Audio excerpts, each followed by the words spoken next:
He raised his glass and said, "Family helps family. If you won't, you're not family." Then he pointed the rim at me. The room got hot. I put my napkin down and said, "Then I'll stop pretending I am." My dad loves Thanksgiving like it owes him an award.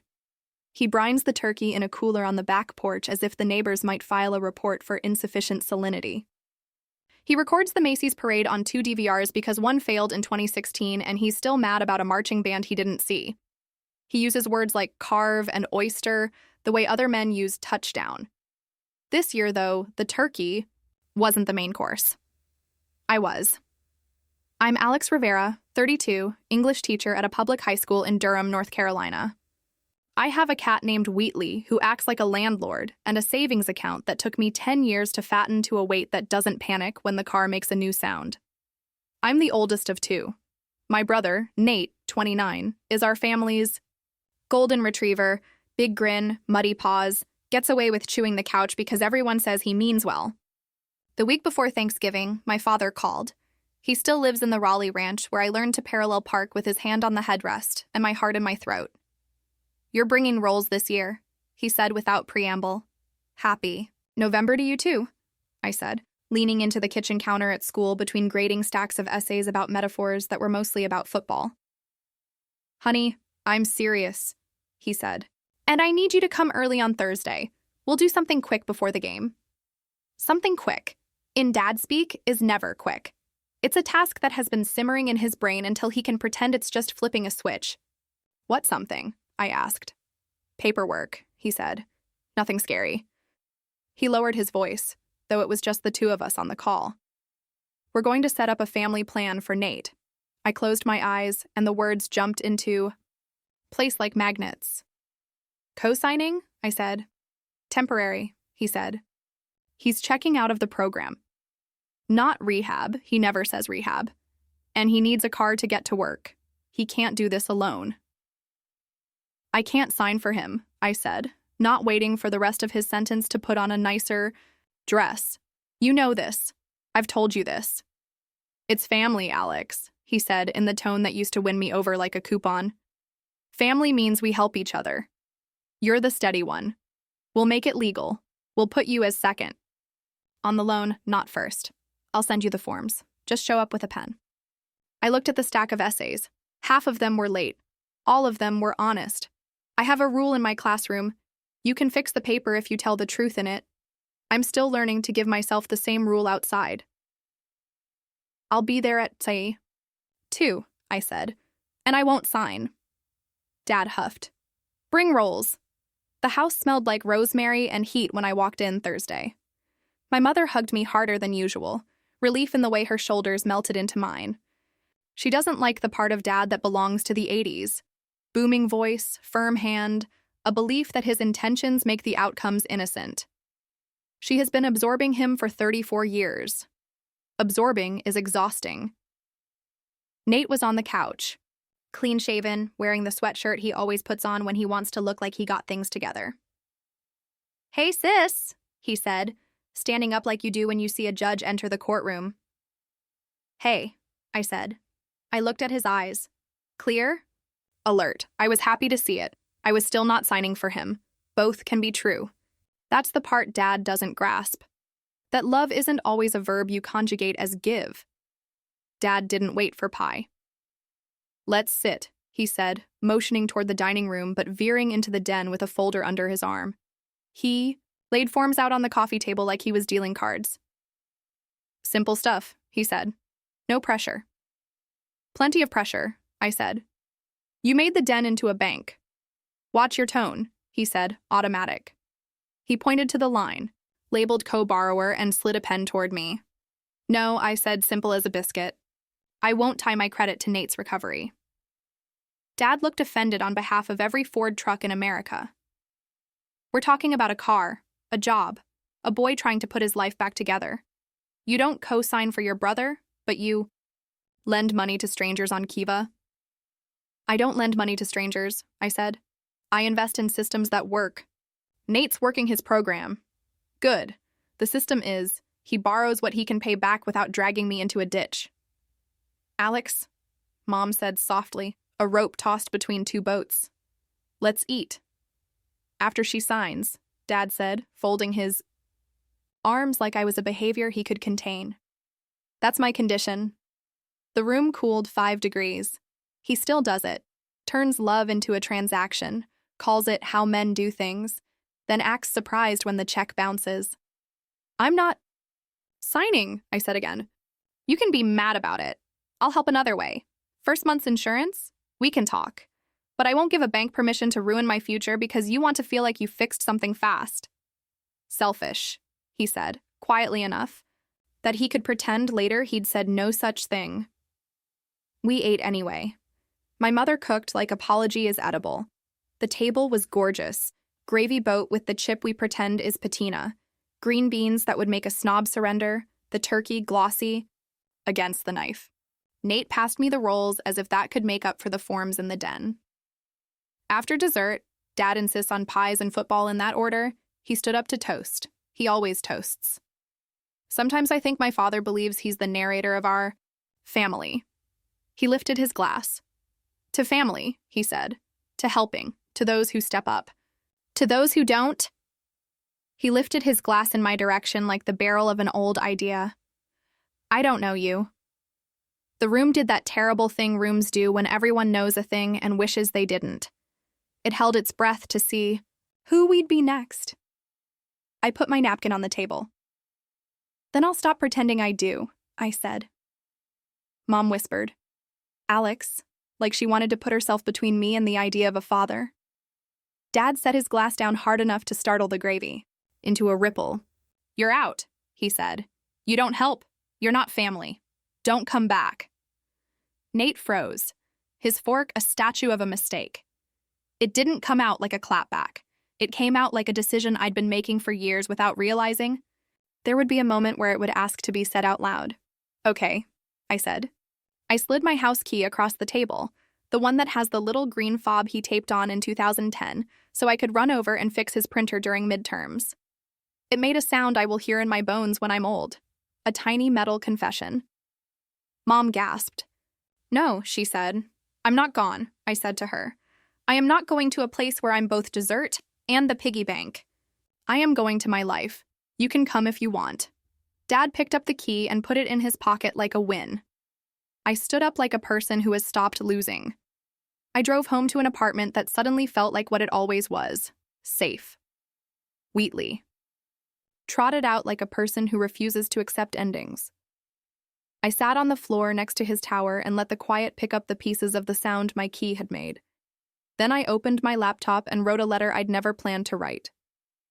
No contact. Initial. It wasn't fancy. It was a teacher's note to a principal who needs clarity. Dad, today you said I'm not family. I am taking you at your word. I am going no contact for 90 days. During that time, I will not answer calls or texts. If there is an emergency involving Mom's health, have her doctor call me. If there is an emergency involving Nate, call his sponsor. After 90 days, if you want to talk, I'm open, with a neutral third party. Conditions for contact, no insults, comparisons, or tests, including sign or get out. No public shaming disguised as a toast. Money, I will not co-sign. I may help in other ways on my timetable without being punished. I love this family. I'm done paying for admission with my future. Alex, I sealed it, drove it to their mailbox at midnight, and slid it in. There's a poetry in ending a chapter, right outside the house that wrote the first ones. The first week felt like breathing with a weighted vest. My phone stayed quiet. My heart made up for it. I kept waiting for the test. A Facebook tag, a group text with cousins, a side comment from a neighbor at the grocery store. Nothing. On day 9, the first temptation came, not from Dad, but from the part of me that serves everybody before it serves myself. Nate called. I didn't pick up. He texted, "Sis, I'm sorry." That wasn't cool. Also, job interview tomorrow. Nervous. I typed and deleted the response I used to send, overfunctioning, as a love language. You got this. Wear the blue shirt. Ask about training. Do not say, my only weakness is caring too much. Instead, I wrote, You've got this. Breathe. Let me know how it goes. It wasn't nothing. It wasn't everything. It was the difference between carrying someone and putting your hand on their back. I started answering invitations I used to cancel because my family's calendar felt like a boss who demanded overtime and never paid.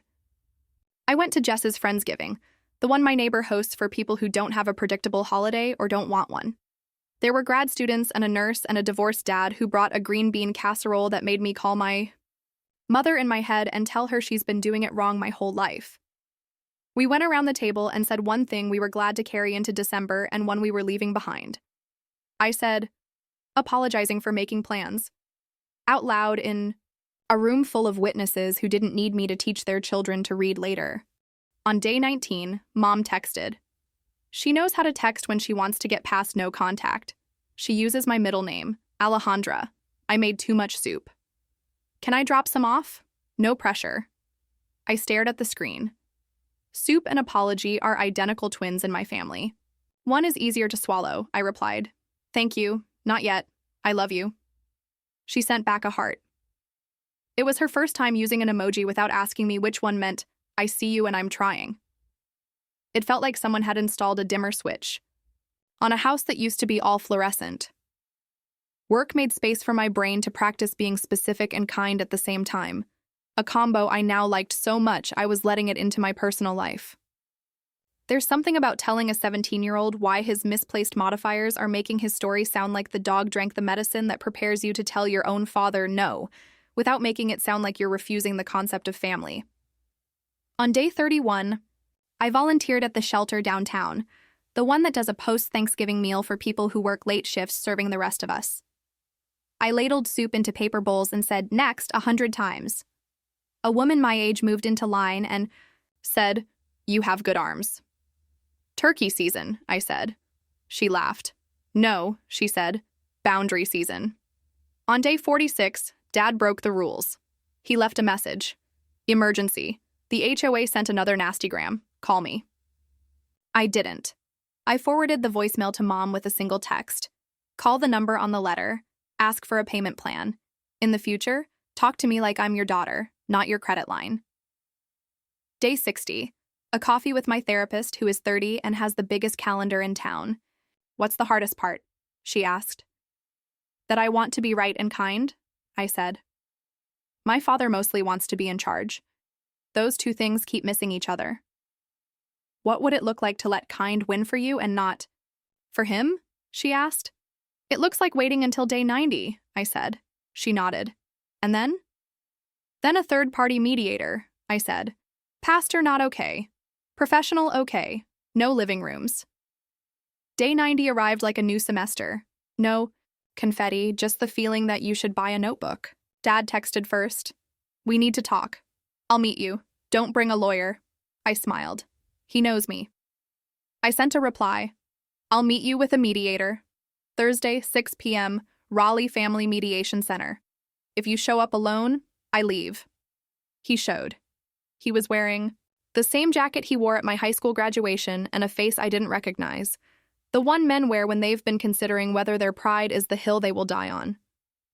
The mediator was a woman in her 50s who said things like, let's reflect, and didn't let the word disowned slide past like it was a joke. Dad went first. I lost my temper, he said. I felt like you were letting your brother drown while you watched the parade. Metaphor matters. I decided to be careful with his. If I pushed, he'd turn it into a storm. I was letting him swim, I said. After I pulled him out twice, he swallowed.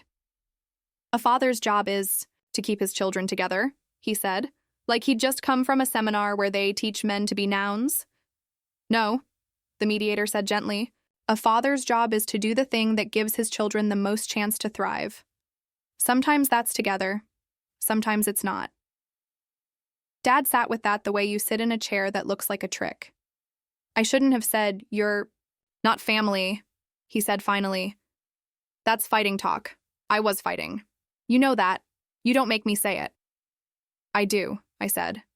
Or I leave again. He took a breath that sounded like furniture being dragged across tile. Your family, he said. even when I'm mad. Good, I said. And my voice did a thing I liked. It stayed. We wrote 3 rules on a piece of paper the mediator gave us. He really likes paper. It might be the only thing he and I share besides a nose. Rules for us: no toasts as tests. Family is not a performance. No money demands. Alex decides what, if anything, she contributes. She will not cosign. Repairs happen in the moment. If one of us says, "not kind," the other says, "I'm sorry," and fixes it. We both signed. The mediator handed us each a copy. He put his in his jacket like a heart transplant. I put mine in my leather notebook like a teacher.